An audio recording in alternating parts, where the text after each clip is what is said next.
and which extends itself both to our impressions and ideas. The division is into simple and complex.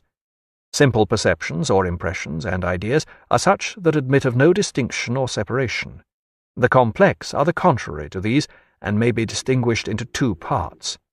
Though a particular colour, taste, and smell are qualities all united together in this apple, 'tis easy to perceive they are not the same, but are at least distinguishable from each other. All our simple ideas in their first appearance are derived from simple impressions, which are correspondent to them, and which they exactly represent. A Treatise of Human Nature, Book 1. On Cause and Effect. Thus, not only our reason fails us in the discovery of the ultimate connection of causes and effects, but even after experience has informed us of their constant conjunction, it is impossible for us to satisfy ourselves by our reason why we should extend that experience beyond those particular instances which have fallen under our observation. We suppose, but we are never able to prove, that there must be a resemblance betwixt those objects of which we have had experience, and those which lie beyond the reach of our discovery. A Treatise of Human Nature, Book 1. The impossibility of a continued and distinct existence. We may well ask what causes induce us to believe in the existence of body, but 'tis vain to ask whether there be body or not. That is a point which we must take for granted in all our reasonings. We ought to examine apart these two questions, which are commonly confounded together, viz., why we attribute a continued existence to objects even when they are not present to the senses, and why we suppose them to have an existence distinct from the mind. Under this last head I comprehend their situation as well as relations, their external position as well as the independence of their existence and operation. The senses give us no notion of continued existence, because they cannot operate beyond the extent in which they really operate. They as little produce the opinion of a distinct existence, because they neither can offer it to the mind as represented nor as original. To offer it as represented, they must present both an object and an image. To make it appear as original, they must convey a falsehood, and this falsehood must lie in the relations and situation. In order to which they must be able to compare the object with ourselves, and even in that case they do not, nor is it possible they should, deceive us. We may therefore conclude with certainty that the opinion of a continued and a distinct existence never arises from the senses. A Treatise of Human Nature, Book 1. Whatever convincing arguments philosophers may fancy they can produce to establish the belief of objects independent of the mind, 'tis obvious these objects are known but to very few, and that 'tis not by them that children, peasants, and the greater part of mankind are induced to attribute objects to some impressions and deny them to others. Accordingly, we find that all the conclusions which the vulgar form on this head are directly contrary to those which are confirmed by philosophy. For philosophy informs us that everything which appears to the mind is nothing but a perception, and is interrupted and dependent on the mind, whereas the vulgar confound perceptions and objects and attribute a distinct continued existence to the very things they feel or see. This sentiment, then, as it is entirely unreasonable, must proceed from some faculty other than the understanding, to which we may add that as long as we take our perceptions and objects to be the same, we can never infer the existence of the one from that of the other, nor form any argument from the relation of cause and effect, which is the only one that can assure us of matter of fact. Even after we distinguish our perceptions from our objects, it will appear presently that we are still incapable of reasoning from the existence of one to that of the other, so that upon the whole of reason neither does, nor is it possible it ever should, upon any supposition, give us an assurance of the continued and distinct existence of body. That opinion must be entirely owing to the imagination. A Treatise of Human Nature, Book 1. Errors in religion are dangerous, those in philosophy only ridiculous. A Treatise of Human Nature, Book 2. A reason is and ought only to be the slave of the passions, and can never pretend to any other office than to serve and obey them. A Treatise of Human Nature, Book 2. What philosophical truths can be more advantageous to society than those here delivered, which represent virtue in all her genuine and most engaging charms, and makes us approach her with ease, familiarity, and affection? The dismal dress falls off, with which many divines and some philosophers have covered her, and nothing appears but gentleness, humanity, beneficence, affability, nay, even at proper intervals, play, frolic, and gaiety. She talks not of useless austerities and rigours, suffering and self-denial. She declares that her sole purpose is to make her votaries and all mankind, during every instant of their existence, if possible, cheerful and happy. Nor does she ever willingly part with any pleasure, but in hopes of ample compensation in some other period of their lives. The sole trouble which she demands is that of just calculation, and a steady preference of the greater happiness.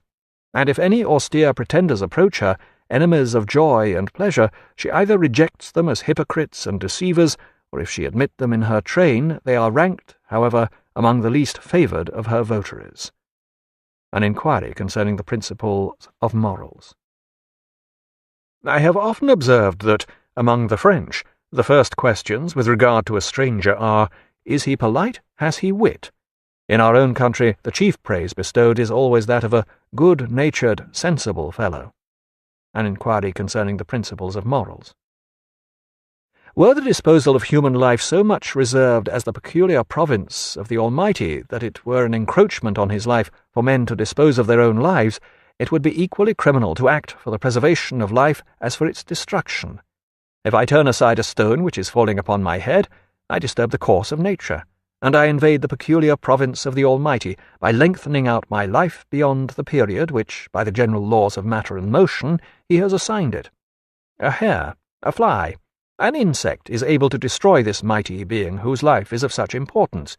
Is it an absurdity to suppose that human prudence may lawfully dispose of what depends on such insignificant causes? It would be no crime in me to divert the Nile or Danube from its course, were I able to effect such purposes. Where then is the crime of turning a few ounces of blood from their natural channels? On suicide. The powers of men are no more superior to their wants, considered merely in this life, than those of foxes and hares are compared to their wants and to their period of existence. On the immortality of the soul. Our sensibility before the composition of the body seems to natural reason a proof of a like state after dissolution. On the immortality of the soul. In Newton this island may boast of having produced the greatest and rarest genius that ever rose for the ornament and instruction of the species. Cautious in admitting no principles but such as were founded on experiment, but resolute to adopt every such principle, however new or unusual, from modesty, ignorant of his superiority above the rest of mankind, and thence less careful to accommodate his reasonings to common apprehensions, more anxious to merit than acquire fame. He was, from these causes, long unknown to the world, but his reputation at last broke out with a lustre which scarcely any writer during his own lifetime had ever before attained. Most of the celebrated writers of this age remain monuments of genius perverted by indecency and bad taste, and none more than Dryden, both by reason of the greatness of his talents and the gross abuse which he made of them. His plays, excepting a few scenes, are utterly disfigured by vice or folly, or both. His translations appear too much the offspring of haste and hunger. Even his fables are ill-chosen tales, conveyed in an incorrect though spirited versification. Yet, amid this great number of loose productions, the refuse of our language, there are found some small pieces, his Ode to St. Cecilia, the greater part of Absalom and Achitophel, and a few more, which discover so great genius, such richness of expression, such pomp and variety of numbers, that they leave us equally full of regret and indignation on account of the inferiority, or rather great absurdity, of his other writings. The History of England. Look round this universe. What an immense profusion of beings, animated and organized, sensible and active. You admire this prodigious variety and fecundity, but inspect a little more narrowly these living existences, the only beings worth regarding. How hostile and destructive to each other, how insufficient all of them for their own happiness, how contemptible or odious to the spectator. The whole represents nothing but the idea of a blind nature, impregnated by a great vivifying principle, and pouring forth from her lap, without discernment or parental care, her maimed and abortive children. Dialogues Concerning Natural Religion. Chronology of significant philosophical dates. 6th century B.C. The beginning of Western philosophy with Thales of Miletus. End of 6th century BC, death of Pythagoras. 399 BC, Socrates sentenced to death in Athens. Circa 387 BC, Plato founds the Academy in Athens, the first university. 335 BC, Aristotle founds the Lyceum in Athens, a rival school to the Academy. 324 AD, Emperor Constantine moves capital of Roman Empire to Byzantium. 400 AD, St. Augustine writes his Confessions, philosophy absorbed into Christian theology. 410 AD, sack of Rome by Visigoths heralds opening of Dark Ages. 529 AD, closure of Academy in Athens by Emperor Justinian marks end of Hellenic thought. Mid-13th century, Thomas Aquinas writes his commentaries on Aristotle, era of scholasticism. 1453, fall of Byzantium to Turks, end of Byzantine Empire. 1492, Columbus reaches America, Renaissance in Florence and revival of interest in Greek learning. 1543, Copernicus publishes On the Revolution of the Celestial Orbs, proving mathematically that the earth revolves around the sun. 1633, Galileo forced by Church to recant heliocentric theory of the universe. 1641, Descartes publishes his Meditations, the start of modern philosophy. 1677, death of Spinoza allows publication of his Ethics. 1687, Newton publishes Principia, introducing concept of gravity. 1689, Locke publishes Essay Concerning Human Understanding, start of empiricism. 1710, Berkeley publishes Principles of Human Knowledge, advancing empiricism to new extremes. 1716, death of Leibniz. 1739 to 1740, Hume publishes Treatise of Human Nature, taking empiricism to its logical limits. 1781, Kant, awakened from his dogmatic slumbers by Hume, publishes Critique of Pure Reason. Great era of German metaphysics begins. Hegel publishes The Phenomenology of Mind, high point of German metaphysics.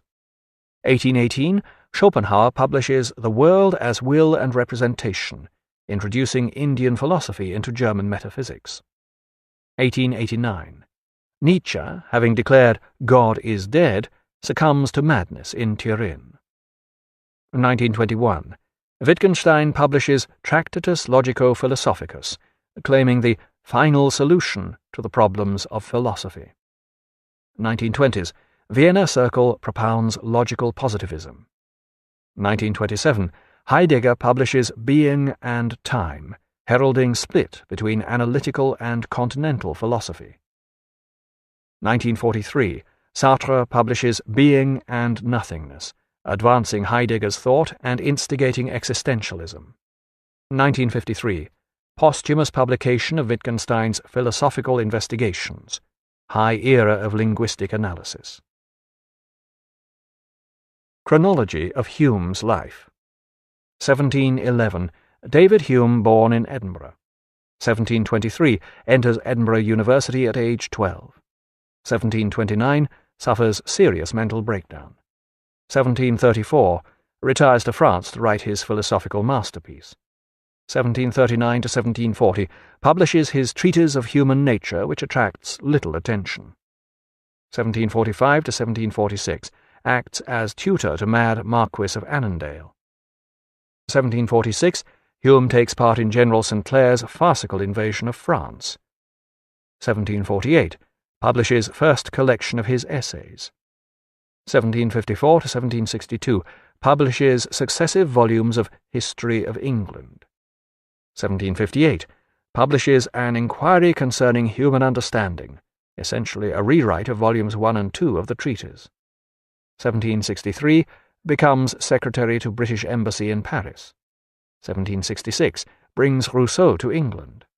1769, returns to live in Edinburgh. 1776, dies after prolonged illness. This concludes the reading of Hume in 90 Minutes by Paul Strathern. Copyright 1999 by Paul Strathern. This book was read by Robert Whitfield. This unabridged recording was published by arrangement with Ivan R.D. Publisher and was produced in 2004 by Blackstone Audiobooks Incorporated, which holds the copyright thereto. Neither this recording nor any portion of it may be reproduced or used for any purpose without prior written authorization from Blackstone Audiobooks. If you would like to obtain a complete catalogue of our titles or a monthly update telling you about new releases and our new collection of books on CD and MP3, write to Blackstone Audiobooks, P.O. Box 969, Ashland, Oregon, zip code 97520, or call 1-800-SAY-BOOK. That's 1-800-729-2665. You may also obtain the same information from our award-winning website. Our address, all one word, is www.blackstoneaudio.com. Thank you. Why we attribute a continued existence to objects even when they are not present to the senses, and why we suppose them to have an existence distinct from the mind. Under this last head, I comprehend their situation as well as relations, their external position as well as the independence of their existence and operation. The senses give us no notion of continued existence, because they cannot operate beyond the extent which extends itself both to our impressions and ideas. The division is into simple and complex. Simple perceptions or impressions and ideas are such that admit of no distinction or separation. The complex are the contrary to these, and may be distinguished into two parts. Though a particular colour, taste, and smell are qualities all united together in this apple, 'tis easy to is of human nature. Book 1. The impossibility of a continued and distinct existence. We may well ask what causes induce us to believe in the existence of body, but 'tis vain to ask whether there be body or not. That is a point which we must take for granted in all our reasonings. We ought to examine apart these two questions, which are commonly confounded together, viz., perceive they are not the same, but are at least distinguishable from each other. All our simple ideas in their first appearance are derived from simple impressions, which are correspondent to them, and which they exactly represent. A Treatise of Human Nature, Book 1. On Cause and Effect. Thus, not only our reason fails us in the discovery of the ultimate connection of causes and effects, but even after experience has informed us of their constant conjunction, 'tis impossible for us to satisfy ourselves by our reason why we should extend that experience beyond those particular instances which have fallen under our observation. We suppose, but we are never able to prove, that there must be a resemblance betwixt those objects of which we have had experience, and those which lie beyond the reach of our discovery. A treatise